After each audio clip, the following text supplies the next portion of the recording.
English by S P स्वामी। आज हम पढ़ रहे हैं क्लास 10th में एक्सप्लेनेशन। देखिए आज हमने पॉइंट सेकंड ली है माय गुड राइट हैंड। हालांकि जो इससे पहले वाली पॉइंट है दिस पॉइंट, उस पर मैंने वीडियो बना दी है, तो आप मेरी चैनल के प्लेलिस्ट में जाकर के वो देख सकते हैं। यदि आपने चैनल सब्सक्राइब कर लिया है तो आप प्लेलिस्ट खोल सकते हैं, और यदि नहीं किया है तो आप अभी सब्सक्राइब कर लें। इससे आपको आगे और आने वाले जो वीडियोज है उनकी भी नोटिफिकेशन आपको मिल जाएगी। आइए पढ़ते हैं माय गुड राइट हैंड। यहाँ राइट हैंड का मतलब है हार्ड वर्क, कठिन परिश्रम। इसमें पोएट कहना चाहते हैं कि यदि व्यक्ति कठिन परिश्रम करता है तो वो अपने जीवन में सफल हो सकता है। इसके राइटर है चार्ल्स मैके। आइए देखते हैं स्टेंजा फर्स्ट, पढ़ते हैं इसको। I fell into grief and begin to complain. Grief का मतलब है दुख। कवि कहता है यहां कि जब मैं दुख की स्थिति में था तो मैंने बिगेन टू कंप्लेन, लोगों से शिकायतें करनी शुरू कर दी। बिगेन यानी शुरू करना, कंप्लेन यानी शिकायत करना। कवि कहता है कि जब मैं दुख की स्थिति में था तो मैंने लोगों से शिकायतें करनी शुरू कर दी। मेरी गरीबी के बारे में, मेरे दुख के बारे में मैंने लोगों को कहना शुरू कर दिया। आई लुक्ड फॉर ए फ्रेंड, मैंने एक ऐसे दोस्त की तलाश की। लुक्ड फॉर होता है तलाश करना, ढूंढना।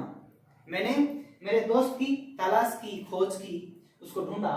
But I sought him in vain, लेकिन मेरा ढूंढना, सॉट होता है खोज करना या ढूंढना, हिम इन वेन, दोस्तों को ढूंढना बिल्कुल निष्फल रहा।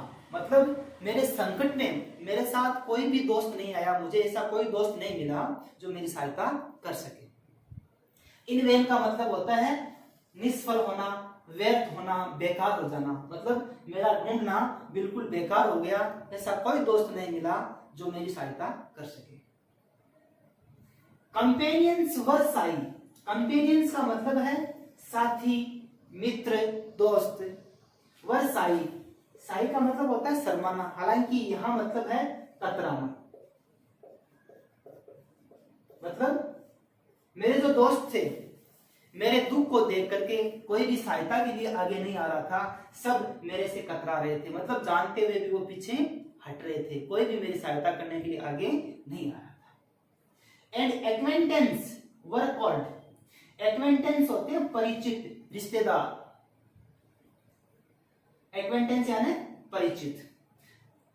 वर कॉल्ड, कोल्ड का वैसे मतलब होता है ठंडा, लेकिन यहां मतलब है रूखा व्यवहार।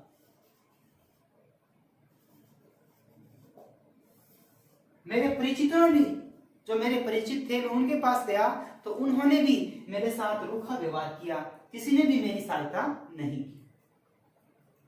अब आगे कवि कहता है they gave me a good council, उन्होंने मुझे एक अच्छी सलाह तो दी, वे सब अपनी अपनी अच्छी सलाह मुझे दे रहे थे। बट ड्रीडेड देयर गॉड, ड्रीडेड होता है डरना, देयर गोल्ड, गोल्ड का मतलब सोना होता है, लेकिन यहां मतलब है मनी। लेकिन वो मुझे अपना पैसा देने से सब डर रहे थे। मतलब मेरे गरीबी की स्थिति में, मेरी दुख की स्थिति में मुझे कोई सहायता नहीं दे रहा था, सब अपना धन देने से मुझे डर रहे थे। दोबारा देखिए, I fell into grief and begin to complain, जब मैं दुख की स्थिति में था तो मैंने लोगों से शिकायत करनी शुरू कर दी। I looked for a friend, मैंने दोस्तों की तलाश की। But I sought him in vain, लेकिन मेरी जो तलाश थी, मेरा उनको ढूंढना बिल्कुल निष्फल रहा, कोई भी मुझे मेरे संकट में काम आने वाला नहीं मिला। कंपेनियंस वर शाई, जो मेरे साथी थे, दोस्त थे, मित्रगण थे, वे सब मेरे पास आने से, मेरे साथ आने से कतरा रहे थे। एंड एक्वेंटेंस वर कॉल्ड, और जो मेरे परिचित थे उन्होंने, सबने मेरे साथ रूखा व्यवहार करना शुरू कर दिया। They gave me a good council, उन्होंने मुझे अच्छी अच्छी सलाह तो दी। बट ड्रीडेड देयर गॉड, लेकिन वो मेरे दुख की घड़ी में पैसा देने से कतरा रहे थे, पैसा देने से डर रहे थे कि क्या पता ये वापस देगा या नहीं देगा। आइए देखते हैं इसका रेफरेंस, कंटेक्स्ट और एक्सप्लेनेशन पढ़ते हैं। रेफरेंस। रेफरेंस में आपको ध्यान रखना, आपको दो बातें लिखनी है कि ये लाइन कहां से ली गई है और इसकी रचना किसने की है। देखिए, these line have been taken from the poem my good right hand. ये पंक्तियां हैं में जो पोएम है गुड राइट हैंड उसमें से ली गई है। इट इज कंपोज्ड या इट इज रिटन, एक ही बात है, बाय चार्ल्स मेके, और इनकी रचना चार्ल्स मेके के द्वारा की गई है। ये हो गया अपना रेफरेंस। अब आपको लिखना है कंटेक्स्ट। कंटेक्स्ट में देखो क्या लिखना होता है। कंटेक्स्ट में ये जो स्टैंजा है इसके बारे में संक्षिप्त बात लिखनी होती है। देखिए, these lines are opening lines of the poem. ये जो लाइनें हैं इस कविता की शुरुआती लाइनें हैं। The poet had to face evil days. इस समय कवि बुरे दिनों का सामना कर रहा है। इविल डेज होते हैं बुरे दिन, इविल यानी बुरा, फेस होता है सामना करना। नन ऑफ हिज फ्रेंड्स, कोई भी उसका दोस्त, नन होता है कोई भी नहीं। None of his friends and acquaintances gave him any help. उसके दोस्त और परिचित कोई भी उनको सहायता देने के लिए आगे नहीं आ रहे थे, उनको कोई भी सहायता नहीं दे रहे थे। इसमें कवि है वो अपने दुख की स्थिति में है, बुरे दिनों का सामना कर रहा है और कोई भी ऐसा मित्र और साथी है जो उसकी सहायता करने के लिए आगे नहीं आ रहा है।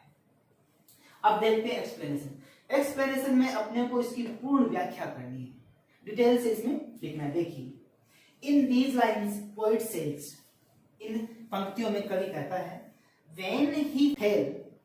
when he fell into poverty, कि जब वो पॉवर्टी होती है गरीबी, पॉवर्टी यानी गरीबी, जब वो गरीबी की स्थिति में था, and he began to tell everyone, और जब उसने सबको ये बात बताई और सबको ये बात कही about his poor condition, अपनी खराब स्थिति के बारे में, अपनी गरीबी की स्थिति के बारे में।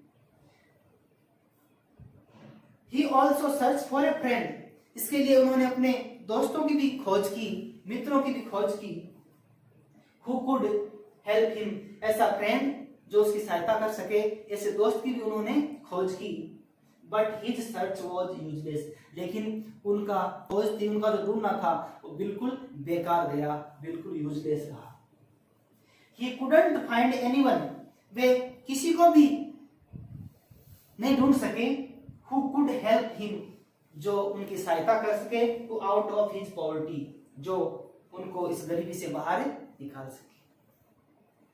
All of his friends, उनके सभी दोस्त and relatives, रिश्तेदार, were hesitant, वे सभी घबरा रहे थे कि क्या पता ये अपन इसकी सहायता कर देंगे, पैसा दे देंगे तो क्या पता है वापस देगा या नहीं देगा। They gave him advice only, उन्होंने केवल उसे सलाह तो दी, सब ने अपनी अपनी सलाह दी, लेकिन किसी ने पैसे नहीं दिए, पैसे से किसी ने सहायता नहीं की। But they didn't give any kind of money और help, लेकिन उन्होंने किसी प्रकार का धन या और सहायता नहीं की।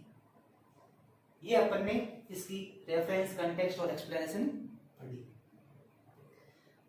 आई होप ये एक्सप्लेनेशन आपके समझ में आई होगी। Thanks a lot.